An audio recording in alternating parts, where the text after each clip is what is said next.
Ontem à noite eu chamei meu filho mais novo e disse que tinham que gravar um vídeo pro Ver Mais, falando da rotina de casa, que era para ele ficar ali do ladinho só, olhando para a câmera, para ser assim, né, um enfeite ali. Gente, vamos ver como é que meu filho se saiu nesse teste da sinceridade. Rodou. Oi, gente, eu sou a Gisele, vou falar um pouquinho da minha rotina aqui em casa. Eu sou casada e tenho 2 filhos. O mais velho estuda de manhã, ele acorda sozinho, vai pra aula sem reclamar, né, vai mais cedo. O mais novo estuda à tarde, ele acorda cedo, então vai fazer as tarefas. Mas antes de fazer as tarefas, ele me ajuda no café da manhã. Sim. Ele deixa o almoço todo pronto, né? A gente faz bolo, cavaquinho e assim, é tudo bem organizadinho, cada um com as suas tarefas. Todos eles me ajudam, lava a louça. Eu não gosto muito de limpeza, então eu deixo eles fazerem as coisas deles, aí depois o pessoal ajuda. Eu também adoro futebol, então assim, eu deixo eles jogar futebol dentro de casa, eles pegam a bola e na minha sala e fazem um campo de futebol, mamãe deixa, né? E telas, né? Jogar no computador, celular, nem pensar dia de semana, só fim de semana. Eles gostam de comer muita salada, né? O mais velho mesmo ama brócolis, ama tomate, nossa, ele adora. Então assim, a gente segue essa vida bem regradinha, né? O mais novo adora, não precisa falar pra ele fazer as tarefas, gente. Ele faz as tarefas sozinho, né? Então é isso, nossa vida, né? É essa a nossa vida, né, Noah? Por que tu tá rindo, filho? Acho que algumas coisas não são verdade, mano. Não? Não. Não? O pessoal na TV não vai gostar? Não. O que não é verdade? Não precisa falar, não precisa. Eu me divirto. Gente, e aí, como é que a psicologia explica essa reação das crianças? Vocês viram que o Noah, né, meu filho, ele teve reação de virar de costa, de rir, né, de olhar estranho, de querer concordar, mas o olho diz que não. Então, por que a mentira gera insegurança nesses pequenos? Nós estamos conectados com a psicóloga e professora da Unisatc, mestre em saúde coletiva, Duda Pacheco. Boa tarde, seja bem-vinda. Boa tarde, Gisele, tudo bem? Muito obrigada, é um prazer estar de volta com vocês. Que legal. Você viu, né, a reação da criançada, inclusive fiz esse teste com meu filho. Na sua avaliação, por que as crianças reagem assim, né? A mãe não pode mentir ali, né? Então, né, o que a gente vê, né, Gisele, a partir de uma determinada idade, ali até a criança na primeira infância, até 0 a 3 anos, ela ainda tem muita dificuldade de ter esse discernimento entre, né, o que é verdade, o que é mentira, até porque ela está num processo aí de maturação, de desenvolvimento, inclusive na questão de valores, né, ainda não faz muito sentido para ela. À medida que essas crianças vão ficando mais velhas, nessa faixa etária ali de 5, 6 anos, né, o teu que já é um pouquinho mais velho, e aí são passados esses valores para a criança, da importância da verdade, né, quando são passados, né, a importância da verdade, a importância de a gente não mentir. A criança, de fato, ela internaliza isso como um processo e a tendência é de que ela realmente cumpra isso, né, e aí quando ela vê essa pessoa de referência dela, que é quem ensina esse valor para ela, dizer, olha, não mente, né? Não é legal a gente não contar uma verdade. Muitas vezes a primeira reação deles é realmente cair na risada, né? Dizer, oi, né? Não é bem isso que eu vejo aqui em casa. Sim, mas sabe o que eu achei engraçado, Duda? Porque assim, ó, ali na televisão, o meu filho também, né? Mas assim, parece que a primeira menina, por exemplo, que foi bem enfática, estava com uma cara séria aparecendo pra câmera, né? Eu acho que ela ficou com uma vergonha e ficou meio que assim, dizendo, não, mãe, não é assim, né?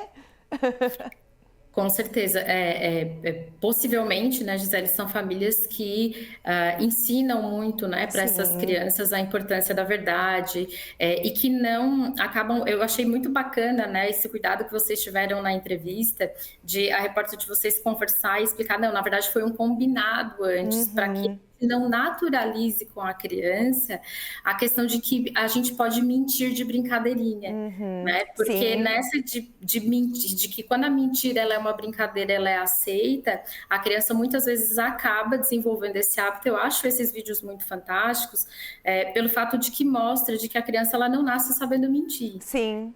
Isso é um aprendizado social, é muito bom. Isso é um Por Sim. outro lado, nós, enquanto sociedade, somos responsáveis de não naturalizar, né, a mentira nem mesmo às vezes como uma brincadeira, porque algumas crianças acabam utilizando esse recurso depois, né? Com certeza. E por isso, assim, eu vejo que essas trends, elas podem nos ajudar no sentido de trazer essa pauta para você estar aqui para falar conosco, né?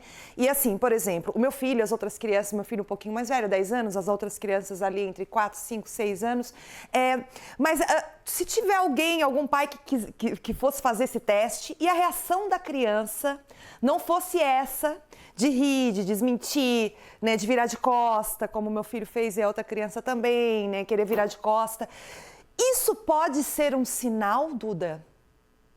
Isso pode ser um sinal de que talvez essa criança conviva num ambiente onde a mentira ela é naturalizada, onde a criança vê que muitas vezes esses cuidadores falam pequenas, vamos botar aspas, né, mentiras, como por exemplo, porque muitas vezes, né, Gisele, a nossa preocupação enquanto psicólogos da infância e adolescência é que alguns cuidadores têm algumas falas com essas crianças e não percebem a dimensão do que isso gera. Por exemplo, a criança tirou, sei lá, uma nota baixa, alguma coisa. Mas não conta para o teu pai, ou não conta para tua mãe, né? E aí eu acabo incentivando a criança a fazer essa omissão. Então, muitas vezes a criança, quando ela participa dessa mentira, a gente observa que ou são crianças que têm pais muito rígidos, né? E pais extremamente rígidos, agressivos, violentos, que não possuem bons vínculos de respeito e de diálogo com os filhos, eles constroem filhos mentirosos, né? Porque a criança vê a mentira como um recurso de proteção. Sim.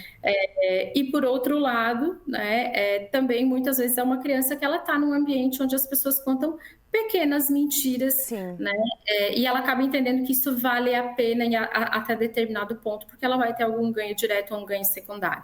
Sim, porque as crianças, como você falou, vai depender do ambiente, né, de como ela internaliza, e a internet, aí vem a internet, né, Duda? Por isso a importância, porque às vezes os pais, eles educam, né, tentam educar da forma correta, mas aí na internet você vê tanta besteirada e essa influência, né? Então é importante a gente entender como que a gente lida com as crianças com relação à mentira, por exemplo, né, as consequências, como é que os pais devem tratar isso? A gente prioriza, né, preconiza sempre que a parentalidade mais saudável é aquela que constrói um diálogo de confiança, né, um diálogo onde a criança ela possa falar de fato o que acontece e se sentir acolhida, ainda que depois ela vá sofrer algum tipo de punição ou consequência, né, por algo de errado que tenha acontecido, que ela consiga compreender que a mentira é mais grave do que muitas vezes algo que tenha que ela tenha feito, né? Então, para isso é preciso se construir um vínculo de qualidade.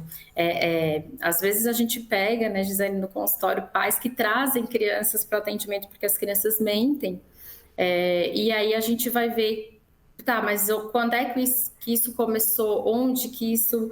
E aí a gente começa a observar que é uma família que tem um funcionamento onde a mentira ela acaba sendo muito normalizada. Sim. Então a criança ela está reproduzindo isso. Reproduzindo. E às vezes essa mentira que está já sendo internada, já faz parte do cotidiano da família, às vezes a própria família não percebe, gente. Né? Porque ela pode ser patológica, mas também, né, Duda, ela pode ser algo que é a tal das mentirinhas. A gente já falou sobre mentirinhas do bem aqui no programa. Enfim, mas para a criança é importante deixar bem claro. Duda, foi um prazer, eu me diverti muito vendo essa matéria, né, tendo o seu arremate, nós arrematamos, né, esse arremate todo seu, para explicar que a gente tem que trazer os nossos valores dentro de casa, na escola e cuidar com o que as crianças veem na internet. Duda, obrigada, viu, querida? Beijo no coração. Eu que agradeço. Beijo, um bom final de semana. Obrigada pelo convite. Valeu. E é isso aí, gente.